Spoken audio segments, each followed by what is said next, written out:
This is Unrendered on IKTV. I'm Tony Regisford, and my guest is James Mitchell. So James, time is flying along in this program because I find it, we've got so much to talk about. Let's look at some current day things. We spoke a bit about the airport, and I know where you stand on airport development. You still think that extending Argyle it's not Argyle, extending Annisville would have been the sensible option. Where do you think your party stands today on airport? Because that was an election issue. And I have to say that moments before the election of 2010, the leader of the New Democratic Party appeared with somewhat of a promise that there was money to finish the Argyle airport. Where do you think your party stands on this? When I say your party, I'm talking about the NDP. I know where you stand.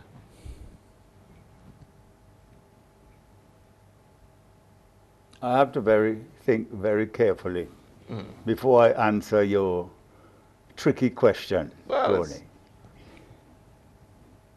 And one has to be honest and straightforward. First of all, the party was instructed in 2005 to be silent. I don't know how you could go into an election myself when there's a major issue and your party is silent on the major issue. But instructed to be silent by whom? Was it the strategist for the... No.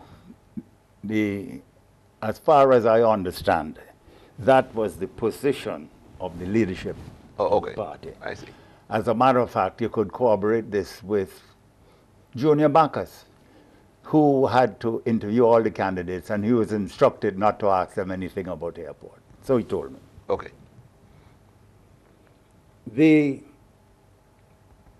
To me, I wait to see the documentation for the certification by the Federal Aviation Authorities. I haven't seen it. I don't know who has seen it. Yes. And that. But the critical thing as far as the NDP is concerned, how could you as a leader attack something for 10 years and then change your position in the home stretch without explaining why you change your position? That to me is a burden that the party still has to carry. And if you notice, when the party people are talking about Argyle, they're not comfortable, nor are they confident. I don't want to shortchange Vincentians. I know the mess about aviation. I am in the hotel business, and I know how we are suffering from lack of choice with regard to communications. Yes. I suffer personally. Look, the other day I was going to Grenada, and Leah told me I had to go to Trinidad, spend a few hours to come back to Grenada. Go further south to and come then back, coming back from Grenada, I had to come via Barbados to come back home. Now, I had to find somewhere, as I told the people in Grenada, it looks as though Grenada has moved. But we have a serious problem there, affecting our tourism and affecting the income of the people of St. Vincent through tourism. Let's speed along on some current day events. You recently came back from Grenada. You helped your buddy, Keith Mitchell, in the campaign of which he swept with a massive landslide, in fact, capturing all the seats. Something that you did in 1989, I think, is when you won all 15 seats. What was your role, actually, in the Grenada general elections as an assistant and aide to Keith Mitchell? Well, Keith and I have been friends, and we've been in consultation all the time. when we lost in 2010, he invited me to come down and explain why I think we lost and what are the lessons his team can get from that defeat. And I did a critical analysis for him, which my party didn't even ask me to do. And as he was getting ready for the election, he invited me to come down for a weekend.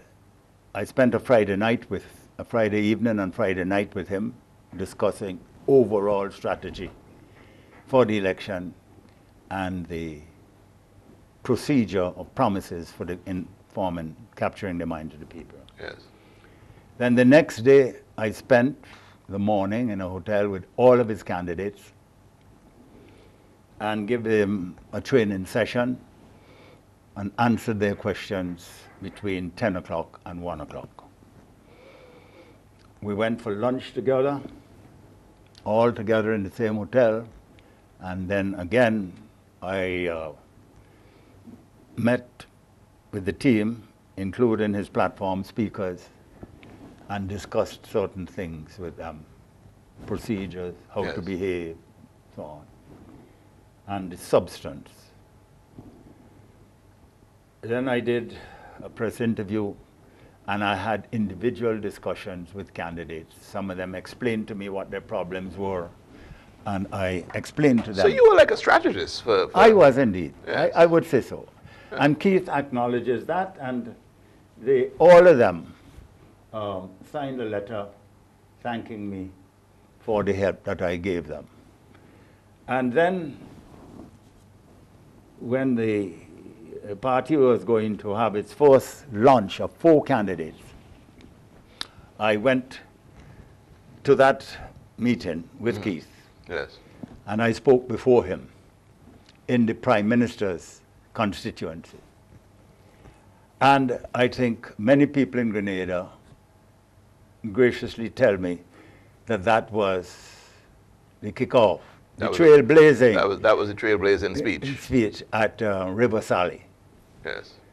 So I did a little debunking in Grenada's history too, that the people liked.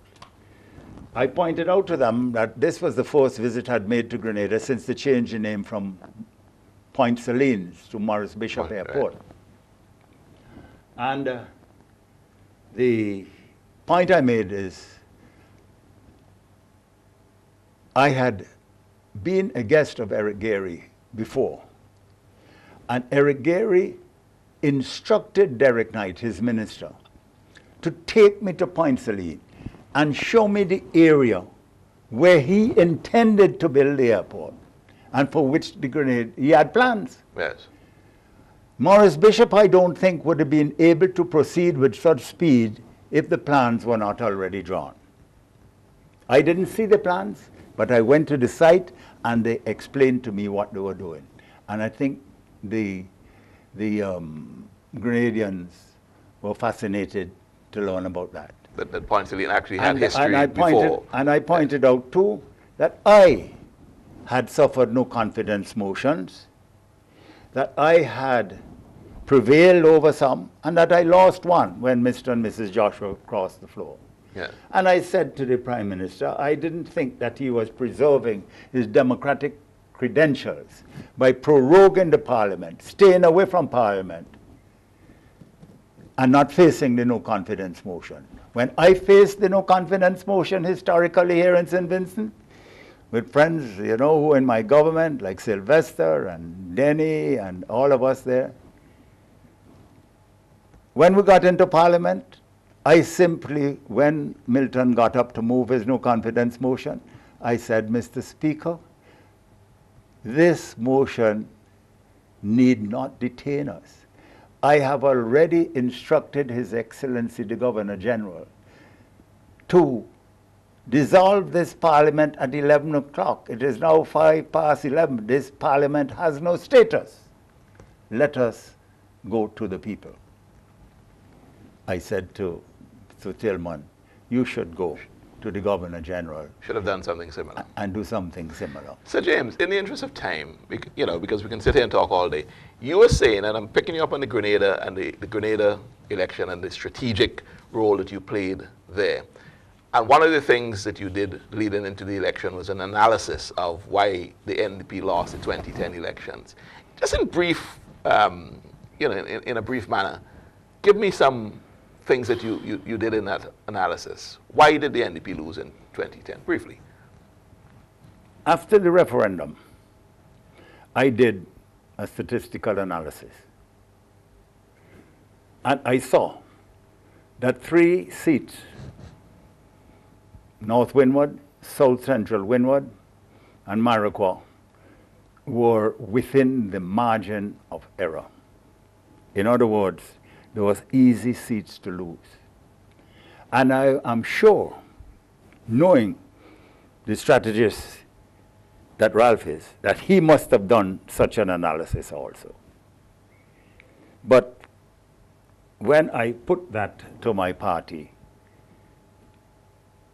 and its implications, and I was not happy about, some of the other candidates, but it was not mine to call. I could only point the way. Yes. So the important thing is really statistical analysis and not being ashamed to get polls to see where you are. So you felt that the NDP did not do polls that, well, to put it another way, were they digging their heads in the sand? Everybody was rejoicing with the referendum, and everybody was boasting what a wonderful job they had done. But I was looking for the weaknesses in the results. Yes. So essentially, you were not as confident as the party was that the referendum victory would translate necessarily into a general election. Well, I was on the platform saying things to the contrary, but I knew within me what we had to do. You follow? Yes. And it wasn't done really. It wasn't done. So James, when we come back from the break, we'll be into our final segment. All right. And certainly I want to keep you along some political lines, because I know that's what you are, a veteran politician.